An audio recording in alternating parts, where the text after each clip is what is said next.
looking live at a Falcon 9 rocket on the launch pad at the Cape Canaveral Air Force Station in Florida.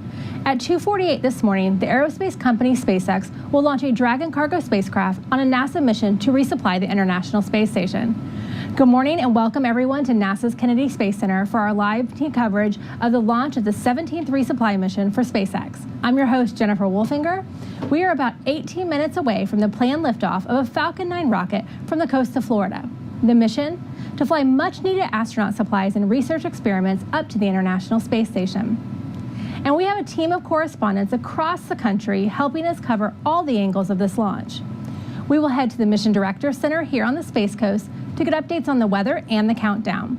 And we'll head west to SpaceX headquarters in Hawthorne, California, and check in at Mission Control Houston at Johnson Space Center. But first, here are some quick facts about today's launch.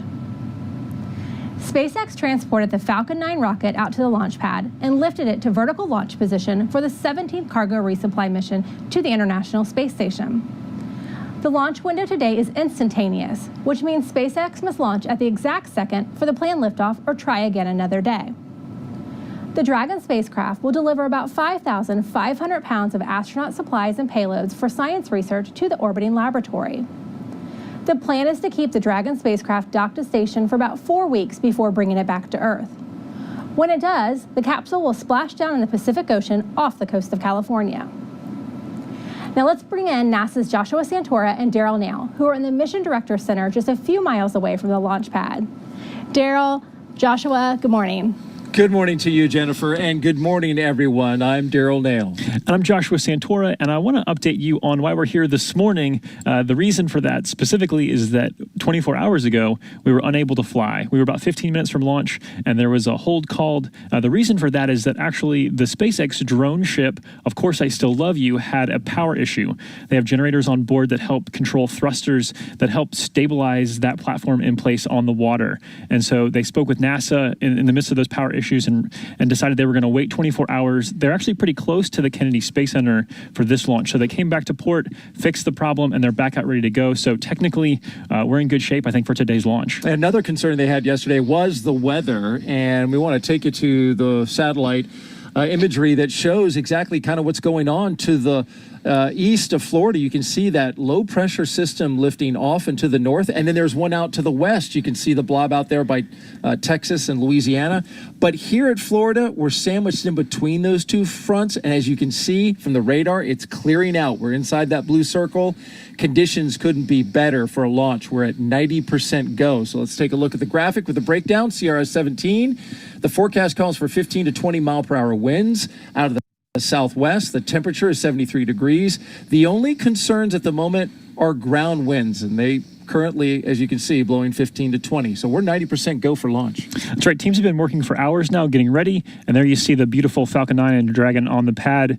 And technically, things are going great. The rocket and spacecraft in good shape. The range is clear. We did the collision on launch assessment. No problems there. And we began fueling, as you can see, that oxygen boil off there. Very normal and expected. The launch team led by Mike Taylor with SpaceX, they began fueling about 20 minutes ago. So, Daryl, we're looking great. Yeah, and you can see the winds carrying the vapor coming off the rocket, that condensated air.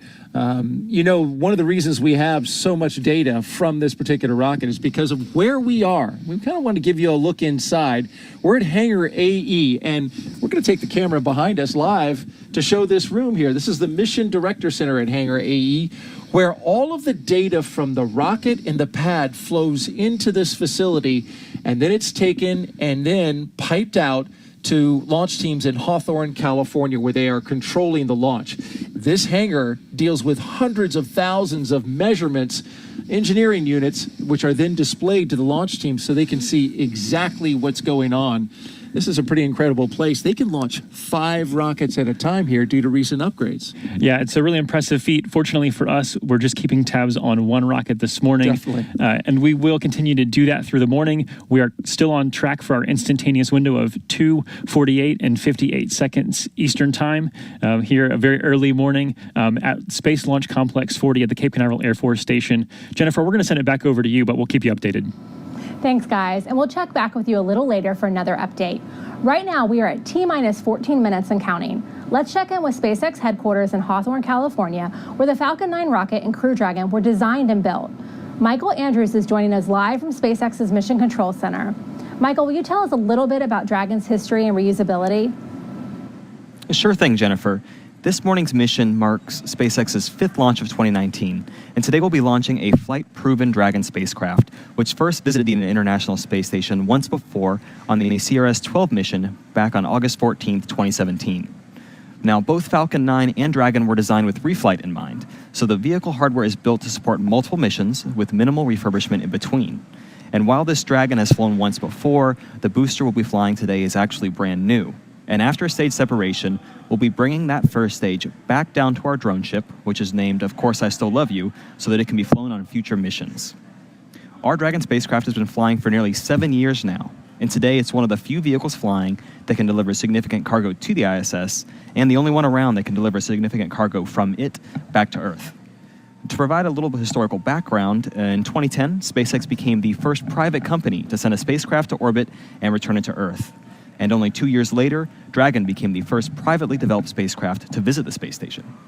Since then, SpaceX has made a total of 18 trips to the ISS, and we're under contract with NASA for a total of 26 of these cargo resupply missions. Back to you, Jennifer. Thanks, Michael. Liftoff of today's rocket from Launch Complex 40 is timed right down to the very second. The reason for this? SpaceX needs to get their cargo spacecraft lined up to rendezvous with the International Space Station.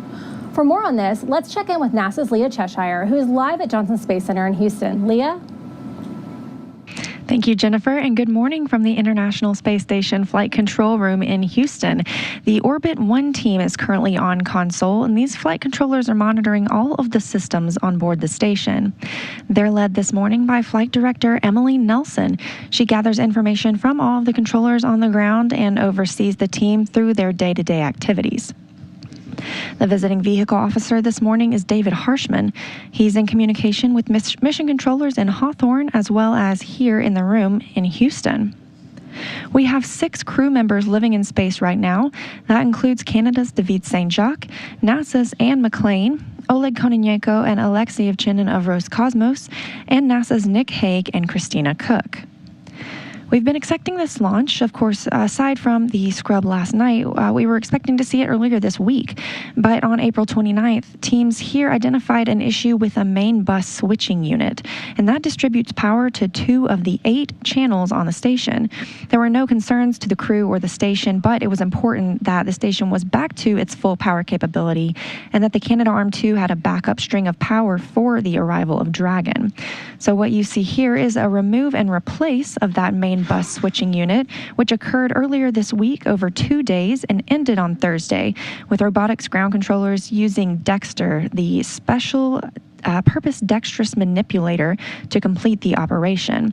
So with that being completed, station is now in an optimal configuration for Dragon to be captured and berthed on Monday, May 6th. Once Dragon arrives to the International Space Station, Canadian Space Agency astronaut David St. Jacques will use the Canadarm2 by taking his place in the cupola backed up by NASA's Nick Hague. They'll use that Canadarm2 to reach out and grapple the spacecraft and then turn the controls back over to the ground, who will then continue to use the Canadarm2 to berth the spacecraft to the Harmony module on board the International Space Station. Those are the things we're going to be looking forward to coming up on Monday, but right now we're looking forward to a launch. That's our update right now from the International Space Station Flight Control Room. Back to you, Jennifer. Thanks, Leah. Now let's take a look at some of the exciting science taking place on this mission. The International Space Station U.S. National Laboratory has a variety of payloads that are packed and ready to launch aboard SpaceX's 17th resupply mission to the International Space Station. Many of those payloads represent life science investigations, all with the intention of improving patient care back on Earth. Let's get an idea about some of those investigations that are associated with this mission. The ISS National Lab is partnered with a branch of the National Institutes of Health that is providing funding to support the use of tissue chip technology for research on board the space station to benefit human health on Earth. 4 of these tissue chips in space investigations are launching on this mission. Tissue chips, small chips containing human cells grown on an artificial scaffold to model the structure and function of human tissue, enable better disease modeling and higher accuracy drug screening. In microgravity, human tissue chip models have the potential to accelerate pathways for understanding the mechanisms behind disease and developing new treatments. Pharmaceutical company AstraZeneca is sending the first of multiple investigations to the ISS National Lab to improve patient care on Earth. This project seeks to advance a novel drug delivery system that uses nanoparticles as carriers for drugs to provide targeted and controlled release therapies. Specifically, the research team will evaluate a proprietary method of nanoparticle formation in microgravity toward improved drug formulations that have greater efficacy and are easier for patients to tolerate. This mission also includes multiple protein crystal growth investigations. In microgravity, crystals often grow larger and with more uniformity than on the ground. High-quality crystals provide a more detailed understanding of protein structures, which enables improved structure-based drug design. One protein crystal growth payload from the National Cancer Institute's Chemical Biology Consortium aims to conduct multiple protein crystallization experiments on the space station aimed at drug discovery. The goal is to develop an accelerated drug discovery pipeline that takes advantage of macromolecular crystallization in microgravity. While we highlighted some of the life science research investigations that are part of this mission, the ISS National Lab is driving research initiatives through all walks of scientific life. From physical and material sciences, technology development, in-orbit manufacturing, small satellites, and much more.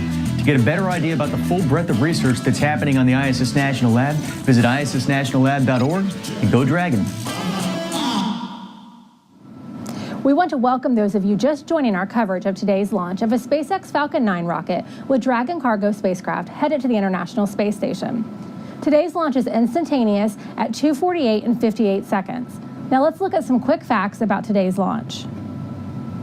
SpaceX transported the Falcon 9 rocket out to the launch pad and lifted it to vertical launch position for its 17th cargo resupply mission to the International Space Station.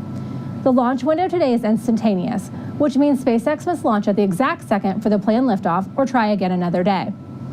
The Dragon spacecraft will deliver about 5,500 pounds of astronaut supplies and payloads for science research to the orbiting laboratory.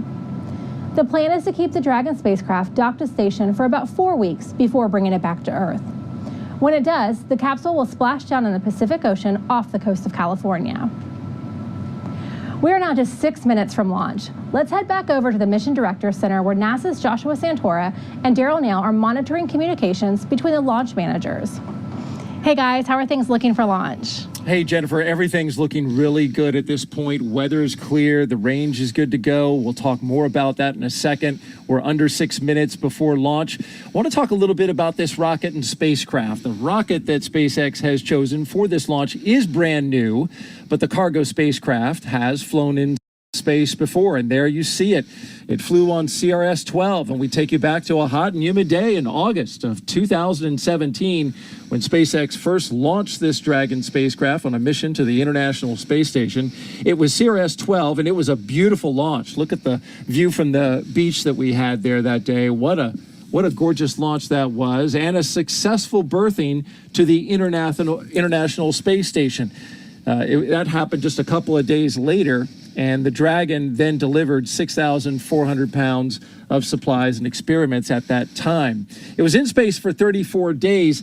This particular spacecraft, though, quite voluminous. If you consider a 20 cubic foot refrigerator to be about the average refrigerator, this thing can store up to 40 refrigerators worth of stuff. Pretty spacious inside there, Joshua. It is indeed, yeah. And this is an exciting time. Obviously, we're under 5 minutes now until launch. Still on track for that instantaneous window at 2:48 and 58 seconds Eastern time. And I just heard the call out. They're working towards retracting the strongback. So the strongback, or transporter erector, is that tower you see standing right next to the rocket. So there's a clamp at the top just beneath the Dragon. And so if you look really closely, you should see that clamp expand and release the actual rocket, and then the strong back will tilt back a couple degrees. And so we should be seeing that any minute now. And so, again, lots of things happening. The goal of the next few minutes is to ensure that the rocket and spacecraft are self-sufficient. So that strong back provides fluid and power and telemetry, all of the information that it needs leading up to launch, but obviously at liftoff, you have to be self-sufficient. So we're going to continue to listen for these calls and update you. Other things that have happened, we heard the engine chill beginning. So the 9 Merlin 1D engines at the base of the Falcon 9, they will cool those because we're using a cryogenic fuel, which obviously you can see there, the boil off of the liquid oxygen is happening. That's very normal. Gaseous oxygen, we're talking about the cryogenic fuel being on the order of negative 300 degrees Fahrenheit. And so in an ambient environment like outside, you're going to see that boil off. So this is all very expected and things proceeding as we would expect. So we'll kind of keep you up to date as we hear these calls coming out. But again, we're just 3.5 minutes now from liftoff.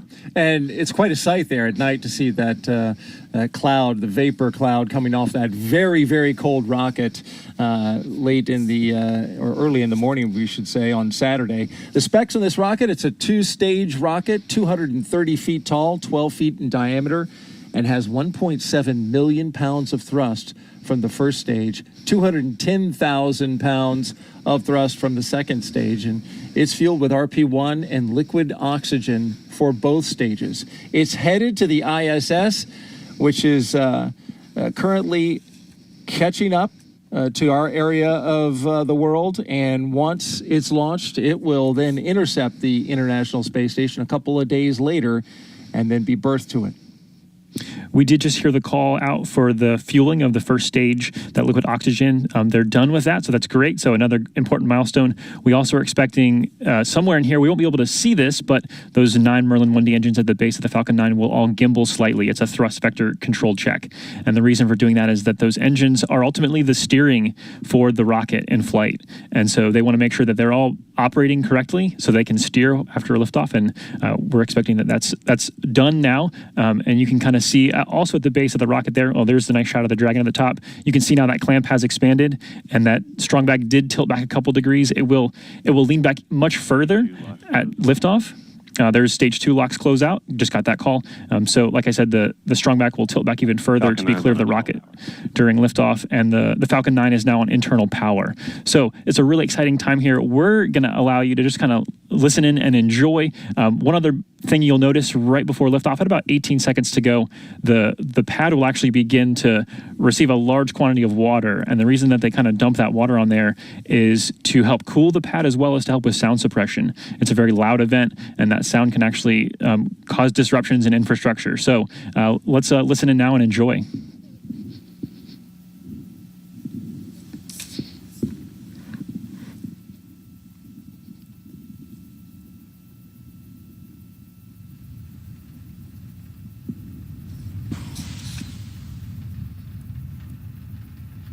Falcon 9 is in startup.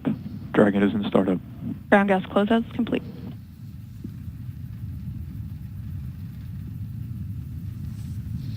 Stage 2 pressing for flight.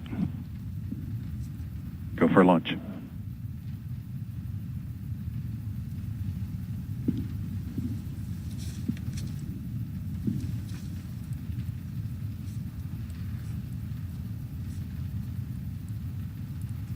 T-minus 30 seconds.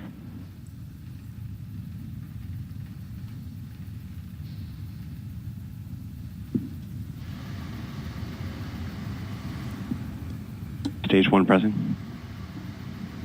T-minus 15 seconds. Falcon 9 is configured for flight. 10, 9.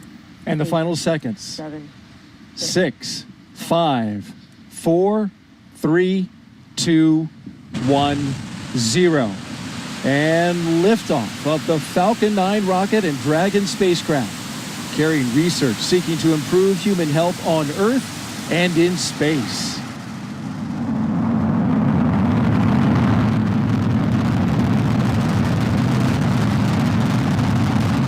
Stage 1 propulsion phenomenal. Urine jib, AOS.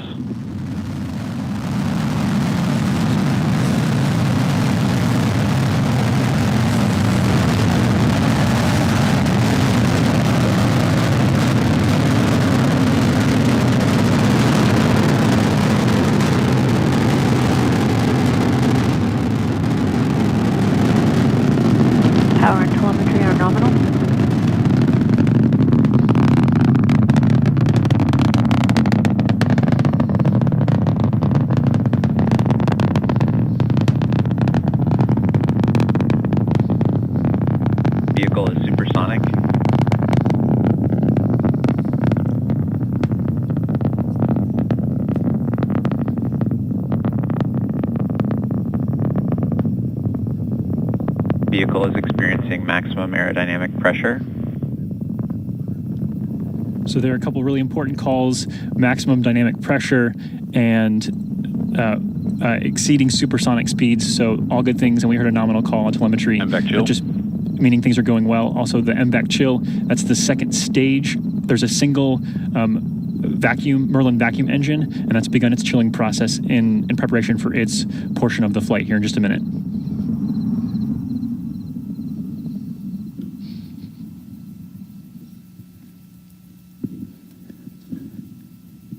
In about 20 seconds or so, we're expecting to hear the call for MECO, or main engine cutoff.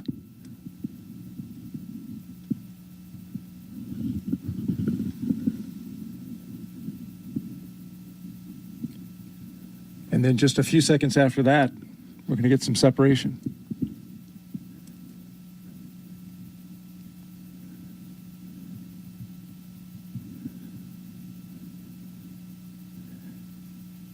So there you saw the MECO.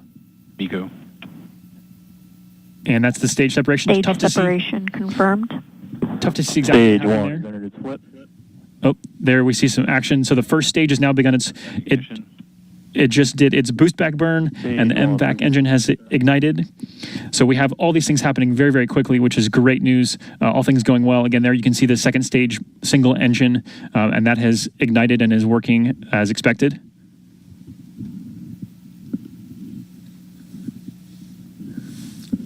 The booster falling back, we know is going to be landing closer to Florida than in previous landings on the drone ship, because the drone ship just a few miles off our coast. Yeah, that's correct. So typically the drone ship will actually be more towards somewhere off the coast of Jacksonville, Florida, or Georgia. And today they're actually just, I think, a couple dozen miles off the coast here, away from us at the Kennedy Space Center and Cape Canaveral Air Force Station. So this is, so again, a really quick series of events happening. We just got the call for the first stage boost back burn completing. So they're essentially turning that rocket around, because when they launch, they're not just launching straight up, they're launching up and to enter an orbit, kind of chasing after the space station. And so the Falcon has to not only turn around, but then it has to kind of aim for that, Of Course I Still Love You, the drone ship. So it's definitely it is an amazing feat to be able to actually return a booster like that, which SpaceX is getting really good at that. It is indeed, and we're on obviously the dark side of the Earth right now, so not seeing much in the background, but we are seeing that second stage performing well. Yeah, so kind of previewing the things that are coming up, and we'll stay with you through part of this, and then we'll be passing it off here in a minute to the folks over there at SpaceX. But we have seen liftoff, which went really well. We made it through max Q. We had the first stage separation finishing its task and beginning its boost back here to off the coast of the Kennedy Space Center. The second stage has ignited, so we're going to see the second stage run for a couple more minutes, and then it will turn off. It will cut off, and then the second stage will separate, and then the Dragon will be deployed at that point. And we need to see the solar arrays deploy as well to kind of complete this delivery process. The first stage, its job is really to get this rocket out of the atmosphere. And then the second stage, its job is to get the Dragon into the correct orbit. So a very symbiotic relationship there, making things happen, making things come together well. And we are hearing much more calls about things being nominal. A nominal is just a word that we use to say that they're going as expected. They're in the range of acceptable. And that's something that we always enjoy hearing, those calls coming. Obviously, that's what we need to hear. We want to hear that. We can see a live view of the drone ship from our view. We can't have that on the camera, not at the moment, but the drone ship is ready to go, and the International Space Station currently approaching Australia as that Dragon spacecraft seeks to rendezvous with that orbiting laboratory. And there you have the shot, picture in picture, with the drone ship on the right side, and on the left side of your television, you can see that second stage burning up. Yeah, so again, we've kind of finished our task here today. We're going to send you over now to SpaceX. They're going to stay with you through the second stage operation and the Falcon 9 landing. So, Michael, take it away. Sure thing, you got it. So in order to make its way back to our drone ship, the Falcon 9 first stage executes a series of 3 burns. We're going to watch those and go through those live with you. The first is the boost back burn. We've already seen that at about T plus 2.5 minutes. This helps slow Falcon 9 down horizontally. Shortly after this first burn is initiated, the 4 grid fins at the top of the first stage, they deploy and help guide the rocket during descent. Following the boost back burn, and coming up in about 30 seconds, is our second burn, the entry burn. This slows the vehicle down before hitting the dense part of the atmosphere. We're relying on the atmosphere alone to slow down Falcon 9. Without that entry burn, it would put unnecessary strain on the rocket. So let's wait, and let's watch for that 20-second duration burn.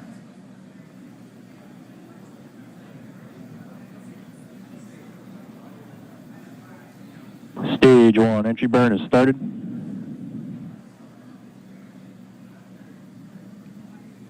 Stage 2 continues to follow a nominal trajectory.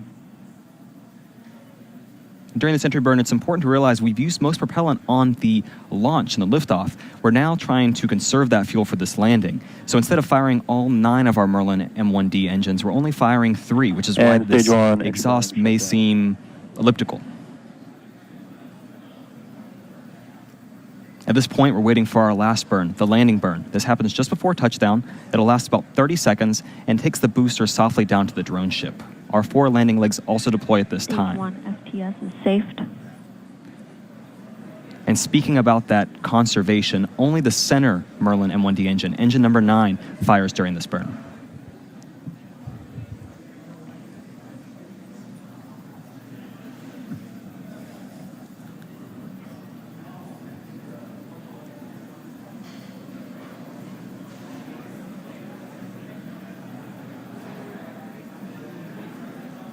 Stage 1 landing burn has started.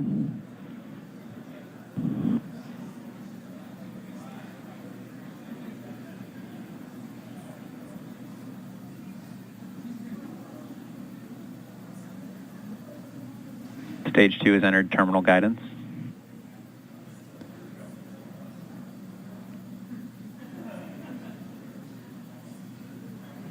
Landing legs have deployed. Landing legs are deployed.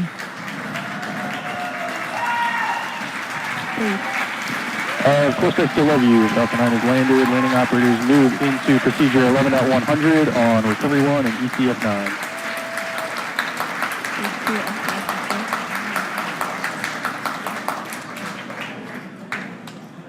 And so we're still waiting for confirmation of that landing of our Falcon 9.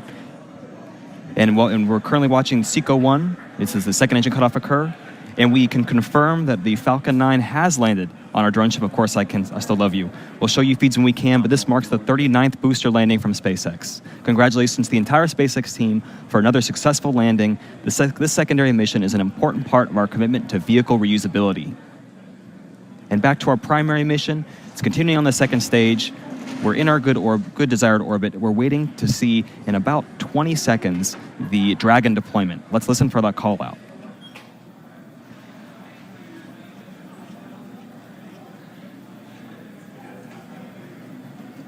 Expected loss of signal, Cape Canaveral.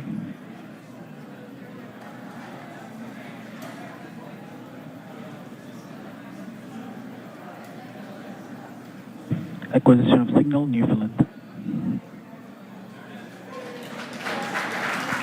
Dragon separation confirmed. And there it is. We have a successful deployment of our Dragon spacecraft on its way to the International Space Station. You currently can see some of that unpressurized cargo that resides in the trunk and is exposed to the vacuum of space. With Dragon deployed, the next major milestone will be the deployment of the solar arrays as Dragon makes its way to the International Space Station. Let's pass it off to Leah at Houston for the solar array deploy, the final milestone of our coverage this morning. Thank you, Michael. And yes, that solar array deployment occurs about 12 minutes after launch, so we'll be listening for that confirmation very shortly.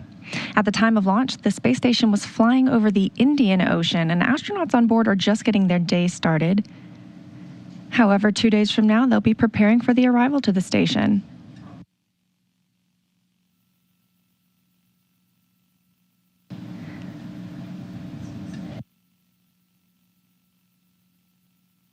Once Dragon arrives, we'll have a grapple and berthing.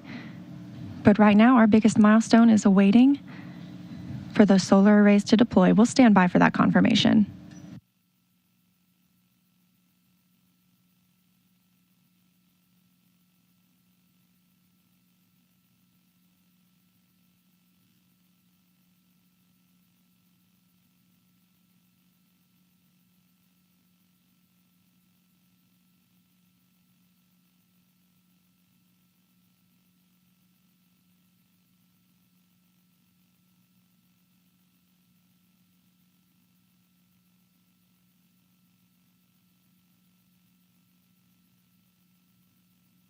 This is a live view of the International Space Station Flight Control Room as flight controllers await for the confirmation of that solar array deploy, when Dragon will begin harnessing the sun's power on its journey to the International Space Station. We hopefully will see some movement on that right side of your screen.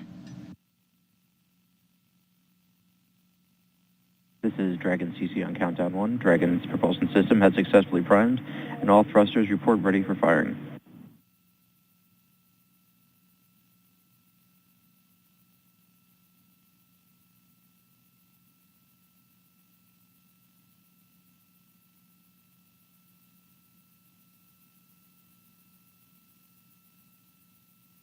You can see those solar arrays beginning to unfurl right now. And Dragon is deploying its solar arrays.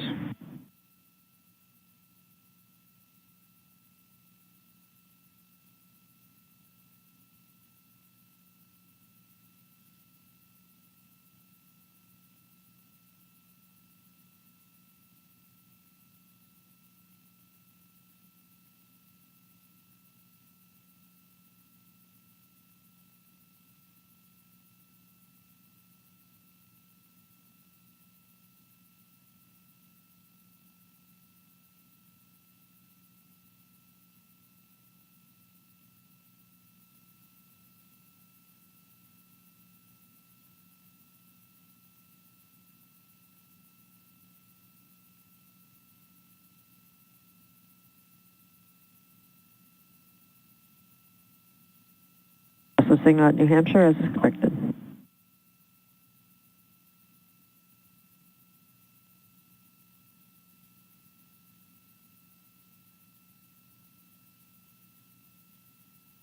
And we have confirmation of successful solar array deployment as Dragon continues its journey to the space station.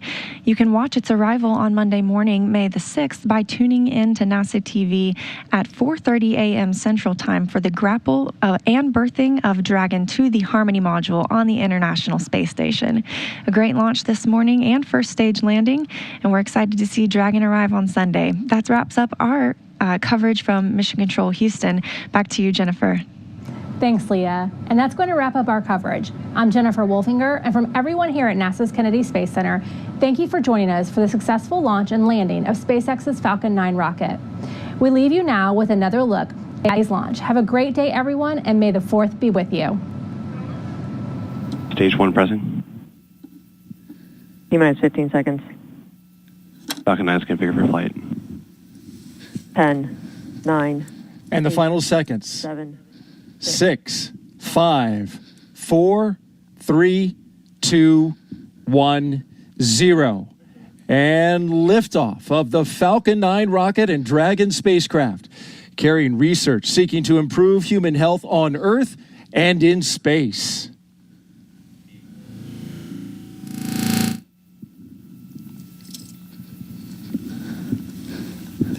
Stage 1 propulsion is nominal. Urine chip, AOS.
All right, everybody, today we have a real treat here for you. It's the ISS crew on board the International Space Station, and they're live with us now and ready to take questions. I see Christina and Nick there. How you guys doing? Hey, Tracy, welcome on board. Great to be with you all. It's great to be with you. Now, we've got a whole line of students here ready to ask you some questions. I hope you're ready.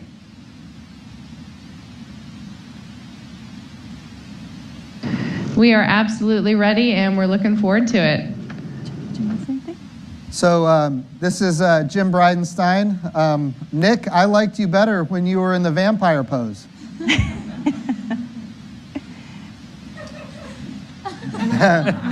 No, wait a minute. Easily fix that.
That's one small step for man, one giant leap for mankind.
T-minus 15 seconds.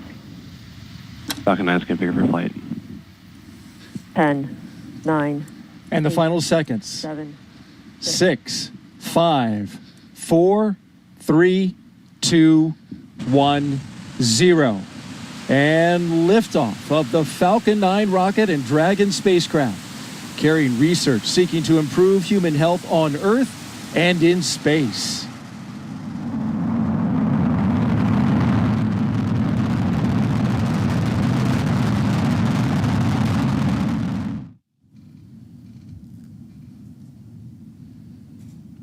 Good morning, and thank you for joining us. I am Joshua Santoro with NASA Public Affairs here at the Kennedy Space Center. So a big congratulations first off to SpaceX on another successful launch of the Cargo Dragon on the way to space station. This commercial resupply services 17 mission kicked off with an on-time liftoff this morning at 2:48 and 58 seconds a.m. Eastern Time. We'll be taking questions this morning from the room, on the phone, and also through social media using the hashtag AskNASA. I'm joined today by Kenny Todd, Manager for the International Space Station Operations and Integration from NASA's Johnson Space Center, and Hans Koenigsmann, Vice President, Build and Flight Reliability at SpaceX. We're going to begin today with opening remarks from Kenny and Hans, and then we will open it up to questions. So, Kenny? Hey, good morning, Joshua, and good morning to all of you. And I applaud your intensity in supporting all the efforts today. So thank you very much for being here. If you're like me, you generally like to reserve your nights for sleeping. I can certainly say that's my intent when the sun goes down. But if you have to be up, I can't think of a better reason than to watch one of these launches. This is absolutely spectacular, and I can't say enough about the SpaceX team and all the work that was done over the last 24 hours, especially to get us in a good position to go do the launch today. So certainly, Hans, my hats off to you and the entire SpaceX team. So very, very well done. About 1,700 kilograms worth of research and consumables and spares on the way to station. And so we're really excited to get the Dragon on board here in a couple of days. Looking at Monday morning, about 0600 Central, we'll do our capture operation, and probably about 9:30 Central Time is when we'll be in the middle of bolting the Dragon to station to the Node 2 Nadir location. So if everything works out all right, we'll plan to open the hatch towards the end of the crew day on Monday, and at that point, then it'll be all hands on deck, and we'll be getting the research out and getting things up and going on Tuesday morning just full bore. So, as most of you know, these missions are pretty jam packed with a lot of research that arrived during the with the Cygnus arrival a couple of weeks ago, and then another batch of high value research coming with the Dragon. The crew on board is going to be very busy over the next month. And re-looking at the timeline, we're probably somewhere around June the 3rd in terms of when we will try to complete this particular Dragon mission. We've got a progress vehicle that's supposed to be departing station in that same time frame. So we'll be working with our Russian colleagues to talk about how we work around that conflict. We've done this before, so I don't anticipate that being a problem. Our Russian friends also have an EVA in and around the same time frame. So we'll work through all that. The important thing was to get the launch accomplished today and get us off and going here. So with that, we'll be ready on Monday morning to get Dragon on board the station. Awesome. Thanks, Kenny. Hans? Yeah, thank you. I guess we had a beautiful launch today. It was spectacular to see the vehicle go, and especially see the second stage start up and the first stage boost back to almost land. And that looked really, really cool in the night sky. I did something that I usually don't do. I've actually never done that before. I ran outside, and I usually stay on the console. And I ran outside and watched it, and I missed a lot so far, but it was really, really great. Anyways, it was the sixth mission basically for Flight Proven Dragon. Dragon's on the way. The orbit is great. It's just right on the money. And Dragon deployed the wings, solar array rather, and primed the propellant system. Everything is nominal from what I heard so far. It will open the GNC door pretty soon, and then basically continue its way up to the station. And then birthing is at 7 a.m. on Monday. What is today? Today is Saturday. I think it's Saturday. The day is really blurry into one day goes into the next day. Yeah. Anyways, and then Dragon will stay up there for about a month, be unloaded and loaded again, and then come back and splash down in the Pacific. All around great mission. Great landing too. We did a drone ship landing, not far out, 10 miles roughly, and basically caught it right there. We had some issues yesterday with that. We fixed those issues today actually, and tonight's launch attempt was very different. Was very quiet. Was just phenomenal and well executed. Great teamwork from both the Dragon team and the Falcon team on the SpaceX side. Awesome job from them. And then I do like to thank NASA, obviously our customer. Thank you so much, and Air Force, FAA for their support for this mission. Thank you. Awesome. At this time, we will go ahead and open it up to questions. I'll be calling on you. Please make sure that you state your name and affiliation before asking your question, and if you can, wait for the microphone as well. So let's go ahead and kick off. We're going to try and stick with questions that relate to today and our mission. So let's start up here in the front. Hi, Ken Kramer, Space Up Close and Rocket STEM. I have a question for each of you. Kenny, Todd, please, can you go into a little bit more detail about these main bus switching units? I'd like to know about the longevity, the history, how many spares you have, how difficult was this? You did some jumpers. What work did that do in restoring the power, but you still had to go and switch them out? So if you can talk about that and how many spares you have. And for Hans, can you talk a little bit about why you scrubbed this because of the drone ship? I thought we had been sort of understood that just because the drone ship wasn't ready, we would still launch. So it seems like maybe you changed the policy. If you could go into that, please. Thank you. Okay. Main bus switching units, there are 4 of them on station. Over the course of the program, we've swapped out 2 of them. We've done one of them via EVA. We've done one of them robotically. The actual box themselves, it has a controller in it, power supply, and then a bunch of switches, effectively, that you use to move power. It's one of our upper level boxes, so it's not too far from the batteries and the solar arrays themselves. So it's at a fairly high point in the overall power architecture. So it's very important when we lose one of these, all the downstream components that are going to be helping feed power to the actual boxes that need that power to operate. Then it really does gum up the works whenever we lose one. So that happened early Monday morning. We looked at our options at trying to live with it, including the jumpers, as you mentioned. We were able to put some temporary jumpers in place to allow us to power some of the loads that we lost as a result of having this particular part of the power structure go down. And so we were able to get some loads back up and running again. But when you look at the overall picture, we were single string in some areas. In general, that's not a good place to have some of your core systems operating on a single power string. And so we made the decision that if we couldn't figure out another way to jumper to some other power channels to recover the redundancy in these power strings for the core systems, that our best option was going to be to actually replace that particular MBSU that had failed on us. So we looked at all our options. At the end of the day, we felt the robotic option was our safest, most efficient way to get back up and going again with channels 3A and 3B. and having all the right loads that were normally on those channels being powered off of those arrays. And so the robotics team, the engineering team, the operations team, our folks in Canada just did an incredible job at pulling all that together in a very short amount of time.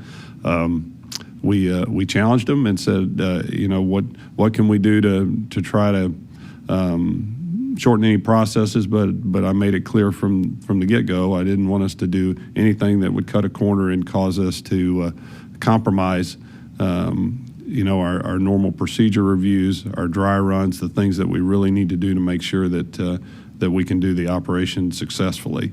And so they did a great job across the entire community in pulling together and figuring out how to shorten, how to work together, and kind of take some of the stovepipes down, which is what the team does really well whenever we get in one of these conditions like this. So unfortunately, I had to ask the SpaceX team to stand down on launching on Monday, just because there just wasn't enough runway to be able to get the box switched out, and so that kind of pushed us to the third and fourth attempt, which we felt really good about in terms of trying to meet that schedule with the MBSU replacement.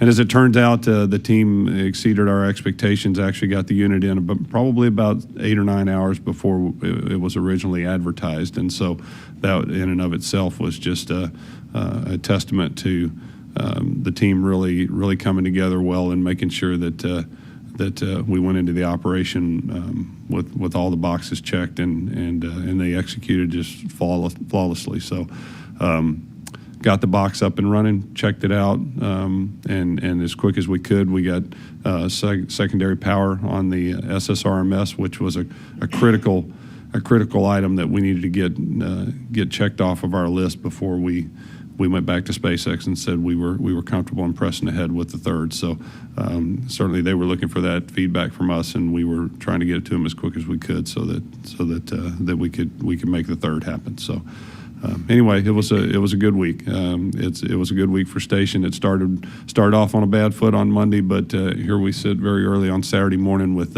8 good power channels and a Dragon on the way. So I'm not sure how it could have been much better. And you have more of them? We do. We have some more spares on board. This particular unit we will store back on the external pallet where we took the spare from. We'll put this failed unit there, and we'll go think about the forward plan for it. But yeah, we have additional spares. I think we have 2 additional spares, and so we're in reasonably good shape from the standpoint of spares. Again, over the history of our program, on orbit, 15 years or so, I would probably, thinking through these MBSUs and when they went to orbit, probably closer to 15 years, and we've had a couple fail. So these are not the kind of item that we expect to be failing very often.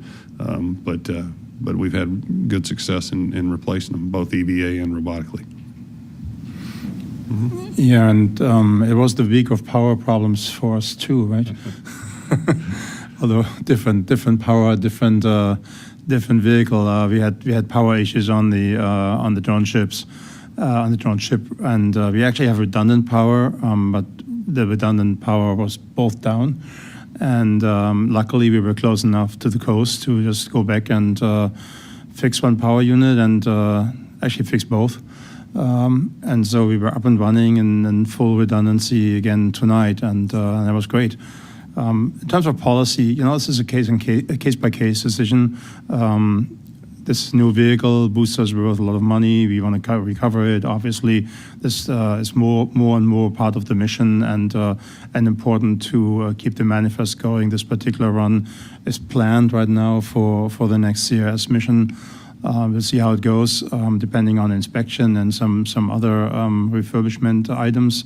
But the long-term goal is to basically make recovery part of the mission, so that this is not even a question. We have to get the ship ready, and then the question will come by, do we fly new ones, right? Next question we'll take up front. Chris Gebhardt with NASA Spaceflight. Actually, following up on both of those, for Kenny, how big are these MBSU units? Is this something that you could bring back on, like bring inside the station and bring back on a future Dragon, or bring inside to replace or repair, or You bet. or like what's They how are. does They that are. work? The unit itself is probably about a 2 foot by 3 foot unit. And the answer is yes, we can absolutely bring them in. In fact, the one that we stuck back outside, if I remember right, was one we've had inside the and repaired it and stuck it back out again. So we can use the Japanese airlock to get this unit inside and out. So yes, and I'll confirm that, but I'm pretty sure this was a unit that we've actually had hands on before with the crew in board. So.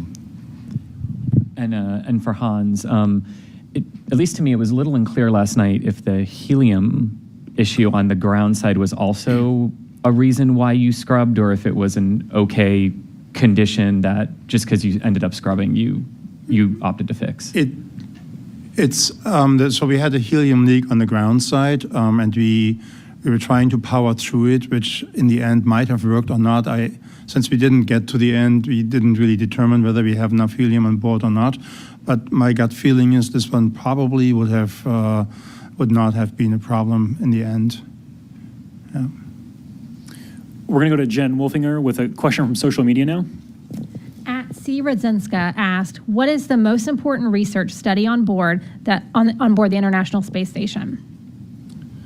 Well, right now we're doing an incredible amount of rodent research, which allows us to do a lot of work with different types of diseases, doing different types of procedures on the rodents themselves, looking at tissues development. So when you couple flying these rodents to orbit with a ground number of rodents as well, and comparing the differences over longer periods of stay on station, we're starting to get a better understanding of how the body and the different types of organisms within the body react in zero gravity. So rodent research is probably one of our biggest areas right now of emphasis. And so with the recent Cygnus mission as well as this mission, we brought rodents up. So we have quite a number of extra crew members here for the next few weeks. All right, other questions in the room? Up front. John McGill with Wyandotte Cable and News. This is for Kenny and Hans. As far as that scrub went, who had the last call on that? Was that NASA or was that SpaceX? And if it was NASA, was that kind of a payback for the problems on station? Well, let's see.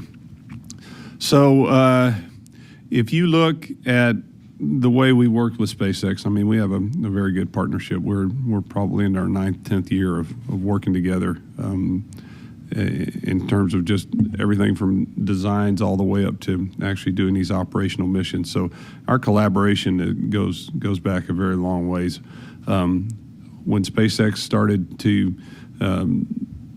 use these reflight boosters into their flight plan in order to help them achieve their manifest, we knew that. We've been watching it. We were part of the process that got comfortable with allowing those to happen for the CRS missions.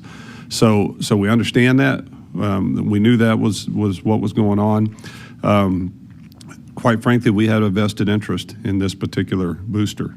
We were going to require it, and the intent is to use it for us for SpaceX 18 for sure, and potentially 19. So from our standpoint, it made a difference. So that was in the back of our minds as well. In addition to that, when we went through the countdown yesterday, there was the SpaceX team was working hard.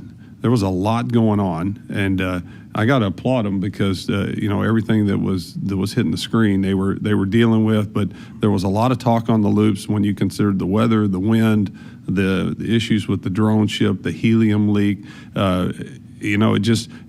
There's sometimes you look at it and you go, boy, there's just a lot going on in this count.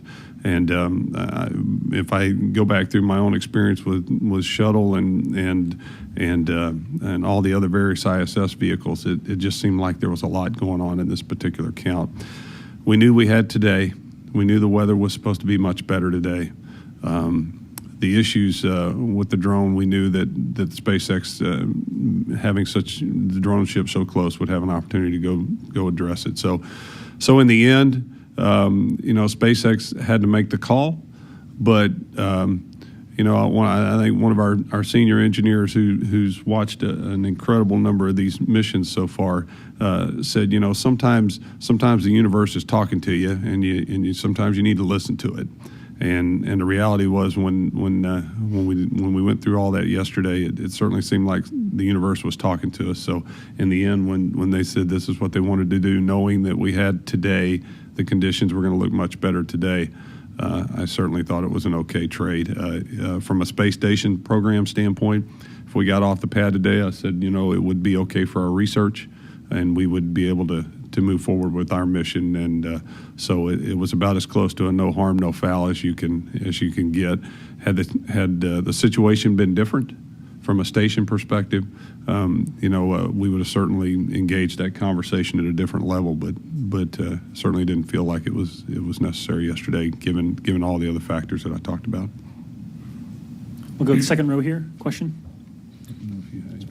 Sorry, Hans, did you want to comment on that? I apologize. I would just say, we basically become one team on launch control, and I guess it was a pretty busy day, and in the end we had to make that call. We don't give up easily, but it was the right call. Great, thanks, Hans.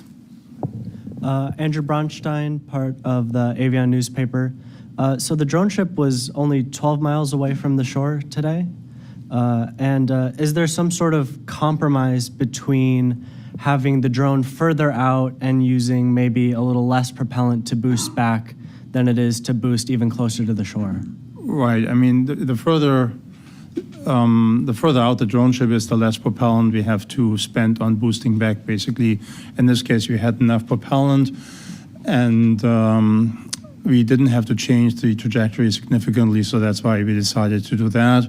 And in hindsight, it was actually pretty good because we could just bring it back and fix the power without going out there. It would have been a different story if you would have been 300-400 whatever miles out there in the ocean and had to fix it there. That would have been much more difficult. Not impossible, but so it was easier this way overall. But you're absolutely right. The further out the drone ship is, the less propellant you pay for bringing the vehicle back. We're going to go back to social media for another question. At Andrew G344-24788 asked, will some of the Dragon fleet be flying to space for a third time for the last few launches of the CRS contract? Yes. Although I must say I can't tell you any details because I don't have that manifest in my head right now, but I think that is the plan. Any more questions from here in the room? Admittedly, I missed part of that question, so I hope I'm not asking the same thing again. But for Kenny, I just want to make sure I heard you right earlier. You're talking this booster that just launched CRS-17. It's earmarked for CRS-18, and NASA is also looking at using it a third time for CRS-19. Well, before we would agree on the third time, obviously that's something SpaceX would bring to us. That's certainly in their thinking to use boosters up to 3 times, and it's certainly from a NASA perspective something that we've had some level of discussion, whether or not it would be available for 19 or not for a NASA mission is in my mind still TBD. I just know that between 18 and 19, what I was being told is SpaceX was targeting it in that range. So again, that's from my standpoint. The important part of what I was trying to say is this booster was important to us from a CRS contract standpoint, and trying to make sure that we can hit our own milestones and keep our ISS flight program whole. And we have flown missions with boosters that flew the third time. I wonder if that was 1 or 2. I'm not sure. 2, yeah. And our goal is to go in 10 flights and beyond. So yeah. Any more questions? We'll take one more. Kind of for you both. The MBSU units, would you ever bring them back in the trunk of the Dragon? And bring them down in a Dragon, not in the trunk, in the pressurized section?